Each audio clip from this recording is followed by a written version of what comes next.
Le quatrième jour de Sukkot, il y a un débat à savoir qui va être l'invité d'honneur qui rentrera le premier dans la soukha.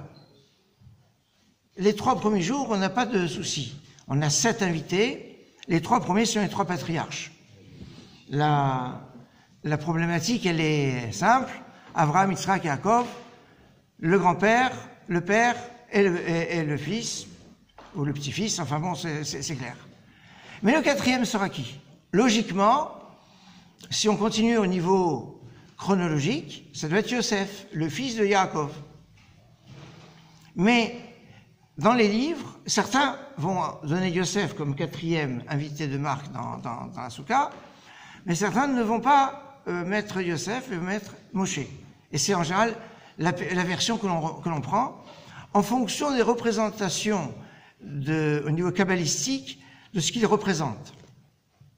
Alors Moshe, 4e jour, et alors après comment ça continue? Aaron, 5e jour, 6e jour Yosef, donc Yosef est relayé au 6e place, parce que Yosef c'est le tzaddik, et le tzaddik c'est le Yosod, et le Yosod c'est la base, c'est basé avec le 6. Et le 7, on revient à la Malchout, la royauté, David.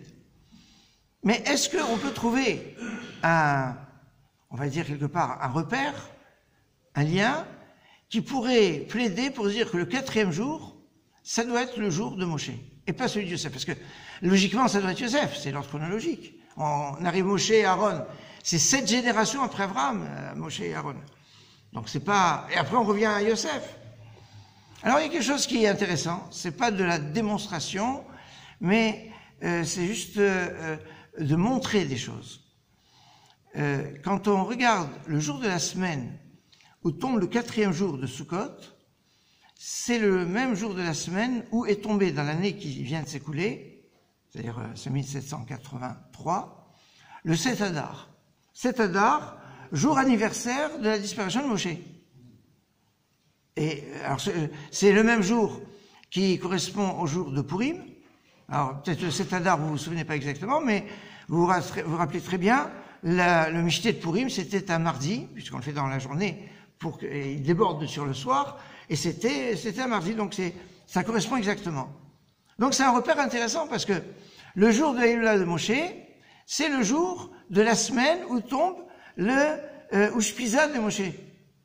Bon, si on n'avait que ça, c'était pas mal, mais ça va plus loin, parce que si on pousse au lendemain, le jour de la semaine où tombe Ushpiza de Aaron, donc qui va être mercredi cette année, ça tombe exactement le même jour de la semaine que Rosh Chodesh Av. Et Rosh Chodesh Av, c'est la Hillula d'Aaron. Donc ça marche 2 fois bien. Alors que si on avait mis Yosef à la place de Moshe, on n'aurait ni Moshe à sa place, ni Aaron à sa place. Juste une petite aparté à propos de la disparition, de la date de la disparition d'Aaron. C'est la seule date de disparition de Tzaddik qui est marquée dans toute la Bible. Dans toute la Bible, on nous parle, à certains endroits, de la disparition d'Abraham, la disparition de Moshe, c'est marqué, mais on ne nous donne pas de date.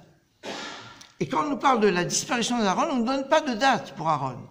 C'est plus loin, dans la paracha Masré, qui est lu en général à proximité de Rosh Chodesh Av, jour anniversaire de la disparition d'Aaron, on nous dit que le 1er du 5e mois, c'est le jour où Aaron est niftar. C'est le seul endroit où on trouve une date de disparition de Tzaddik qui est marquée en toutes lettres.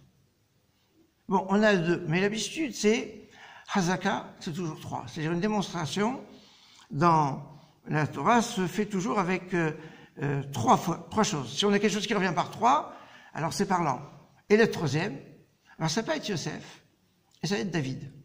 Et là, c'est international, parce que David, c'est le 7e jour pour tout le monde, et le roi David, donc c'est le 7e jour, et le jour où tombe, donc le 7e jour de Sukkot, Hoshana Rabbah, c'est le jour de la semaine où est tombé Shavuot. D'ailleurs, c'est simple, on a 2 grandes veillées bien connues dans le calendrier, la veillée de Shavuot et la veillée de Hoshana Rabbah, du 7e jour de Sukkot. Et c'est fabuleux ça, parce que ces deux veillées tombent le même jour de la semaine. Quand vous avez la veillée de Shavuot, vous avez la veillée de Hoshana Rabbah. Ces deux veillées ne pourront jamais tomber un Shabbat. Et elles tombent toutes les deux le même jour de la semaine. En plus de ça, on nous dit que David, le roi David, ne dormait pas. Il somnolait comme un cheval, on dit comme ça, mais il ne dormait pas. Et donc il y a quelque chose de ne pas dormir. Donc Shavuot et Hoshana Rabbah, où justement on veille. Donc le jour de Saïloula et le jour où il est à l'honneur dans la Souka, eh bien ce sont des jours qui sont marqués comme des jours liés avec le roi David. Alors je pense que là on a une démonstration où on a 3 cas de 3 tzadikim, où le jour de la semaine où tombe le jour de leur Iloula en toutes lettres, pour David, pour Aaron et pour Moshe, tombe le jour de la semaine où tombe leur Ushpizat de Yoma, où ils sont l'invité de Marc dans la Souka. Mais ça, c'est valable que d'après la Kabbalah, que quand on va faire Moshe et Aaron avant Yosef, qu'on puisse avoir de la lumière et de l'inspiration de tous ces tzadikim. Amen, Kenny Ratson, excellente soirée, Chag Sameach.